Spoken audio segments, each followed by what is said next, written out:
Take lovers, स्वागत है आज हमारे चैनल पे।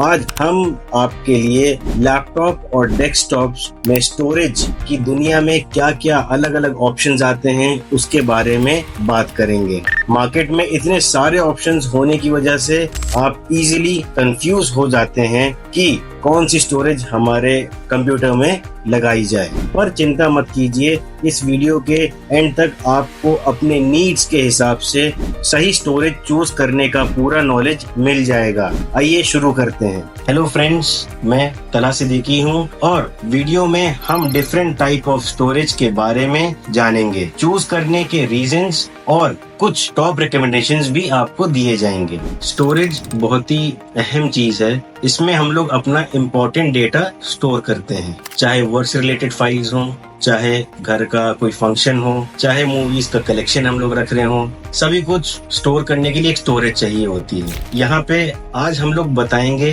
कि आपको किस तरीके का स्टोरेज का रिक्वायरमेंट रहता है अपने यूज के हिसाब से। अगर आप लैपटॉप यूजर हैं तो आपका स्टोरेज कुछ डिफरेंट तरीके का होगा। आप अगर डेस्कटॉप यूजर हैं तो उसमें स्टोरेज आप डिफरेंट तरीके से डिसाइड करेंगे। स्टोरेज बेसिकली दो तरीके की आती है, एक इंटरनल एक एक्सटर्नल। एक्सटर्नल यानी कि एक्सटर्नल हार्ड डिस्क हो गए, आपके एक्सटर्नल SSDs हो गए। आप ये भी कर सकते हैं कि एक्सटर्नली एनक्लोजर्स ले लीजिए और उसमें आप अपने SSDs या NVMe's को इंस्टॉल कर लीजिए, ये भी आपके पास ऑप्शन रहता है। और इंटरनल की हम यहाँ बात करें, जैसे कि इंटरनल हार्ड डिस्क जिनको HDDs कहते हैं, 3.5 इंचेस फॉर्म फैक्टर में रहते हैं और काफी हेवी होते हैं। सेकंड आपका आता है SATA SSD, जो कि एक कैसेट के साइज में ऑलमोस्ट होता है, 2.5 इंचेस का वो SATA SSD होता है। फिर उसके बाद हम लोग आते हैं चिप लेवल पे। चिप लेवल में आपका PCIe SSDs होती हैं, जो कि M.2 SATA होती हैं या M.2 NVMe होती है। ये दो अलग अलग और SSDs हैं। सबसे पहले हम लोग इंटरनल हार्ड डिस्क की बात करेंगे। इंटरनल हार्ड डिस्क सबसे चीपेस्ट ऑप्शन होता है, जिसमें आपको किफायती प्राइस में एक ज्यादा स्टोरेज मिल जाता है।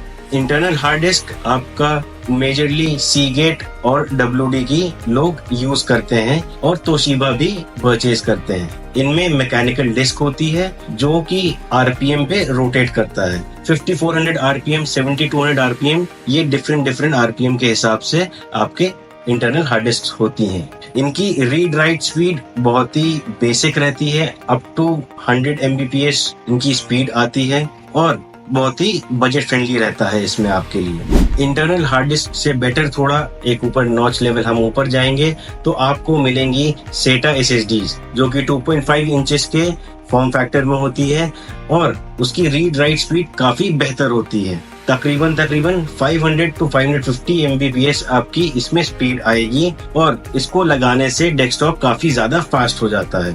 थोड़ा प्रीमियम कॉस्ट करेगा कंपैरेटिवली इंटरनल हार्ड डिस्क से, बट इस टाइम पे बहुत ही ज्यादा चलन में SSDs यूज में आ रही हैं। आज के टाइम पे मैक्सिमम सिस्टम्स में SSDs ही लगा के दिया जा रहा है, ताकि कि आपका बूट टाइम और एप्लीकेशन लॉन्च टाइम बहुत ही कम हो जाए। SSDs की वारंटी भी थोड़ी ज्यादा होती है कंपैरेटिवली इंटरनल HDDs से करें तो। और इन्हीं SSDs में, SATA SSDs में आपको सेगमेंट मिल जाता है SLC और 3D NAND पे। SLC आपका बजट सेगमेंट आ जाता है और 3D NAND SSDs जो है आपकी थोड़ी बेटर हाई परफॉर्मेंस के और आती हैं। इसीलिए इनमें भी हम देखेंगे तो बजट वेरिएंट आपका SSDs होती हैं और 3D NAND वाली आपकी थोड़ी प्रीमियम में जाती हैं, जिसमें आप मल्टीटास्किंग में ज्यादा अच्छा परफॉर्मेंस मिलता है। SATA SSDs बहुत ही पावर एफिशिएंट होती हैं और इसमें एक ड्रॉबैक है थोड़ा सा कि डेटा रिकवरी में थोड़ा सा ज्यादा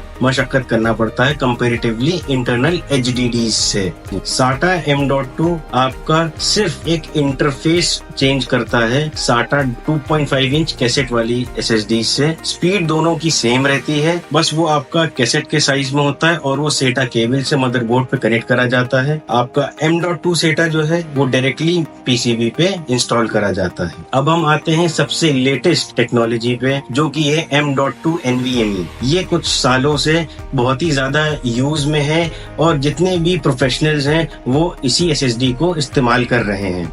M.2 NVMe इस टाइम पे Gen 3, Gen 4 और Gen 5 कैटेगरी में सबसे ज्यादा मार्केट में सर्कुलेट कर रही है। Gen 3 की स्पीड 3500 Mbps पीक होती है और ये सबसे ज्यादा कॉमनली आजकल यूज करी जा रही है। इसके बाद हम लोग Gen 4 SSDs पे आते हैं। उसमें थोड़ी परफॉर्मेंस ज्यादा मिलेगी आपको कंपैरेटिवली और थोड़ा पॉकेट भी आपका ज्यादा हल्का होगा क्योंकि ये थोड़ी सी ज्यादा महंगी आती है कंपैरेटिवली। हम अगर देखें स्पीड की बात करें यहाँ पे तो 4000 Mbps से लेके 7450 Mbps तक की आपको Gen 4 में SSDs मिलेंगी। M.2 NVMe हम लोग यहाँ बात कर रहे हैं। फिर इसके बाद लास्ट एंड फाइनल आपकी Gen 5 SSDs आती हैं, सबसे लेटेस्ट होती हैं ये और इनकी स्पीड सबसे ज्यादा तेज होती है। ये आपको 12500 Mbps के आसपास की स्पीड में मिलेंगी। इससे ज्यादा की स्पीड में भी आई हैं कुछ ब्रांड्स में जो कि एक्सट्रीमली एक्सपेंसिव होती हैं और रिकमेंडेड होती हैं उनके लिए जिनका बहुत ही ज्यादा अल्ट्रा हाई लेवल का वर्क रहता है।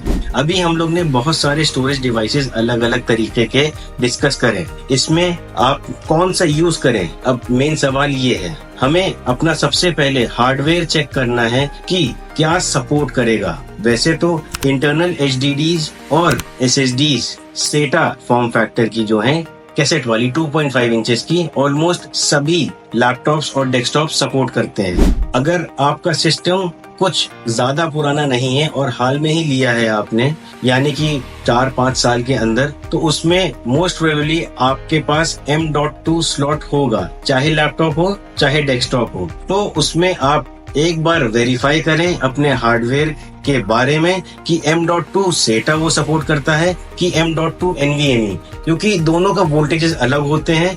तो ये क्रॉस चेक करना जरूरी है और उसी हिसाब से आप अपने लिए चूज करें कौन सी M.2 SATA या M.2 NVMe बेटर रहेगी आपके हार्डवेयर के लिए।